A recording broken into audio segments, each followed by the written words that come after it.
அதுலேருந்து பார்க்குறோம் வர வழி எல்லாமே எங்களை பிளாக் பண்ணாங்க போலீஸ் எல்லாம். என்ன தான் பிளாக் பண்ணாலும் இதெல்லாம் வந்து ஒரு ரூபா கூட இல்லாத தானாக சேர்ந்த கூட்டம். இதை வந்து அடைக்க முடியாது. டோட்டலாக பயப்படுறாரு. இந்த பொம்மை முதல்வர் என்ன பண்ணுறாருன்னா அவரோட ஆட்சி நல்லா இல்லாதனால எங்களை கண்டு பயங்கர அச்சம். அது போக இப்போ பார்த்தா 24 லாக்அப் டெத்து.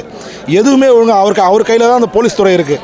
அந்த போலீஸ் துறையை அவரால் ஒழுங்காக பண்ண முடியாது. நாட்டை எப்படி அவர் சீராக கொண்டு போவார்? இதுக்கு ஒரு சாரி கேட்குறாரு. ஒரு உயிர் போனதுக்கு சாரி கேட்டால் அது நடந்துருமா?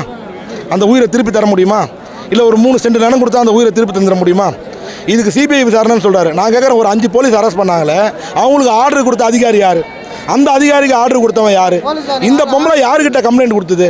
அப்போ எந்த அதிகாரத்துறையை மறைக்க இவர் விரும்புகிறாரு? அப்போ முதலமைச்சர் வந்து கைது நடவடிக்கை எடுக்கிறதுனா அந்த 5 பேர் மேலே மட்டும் எடுக்கக்கூடாது. அவங்க வந்து அம்பு தான்.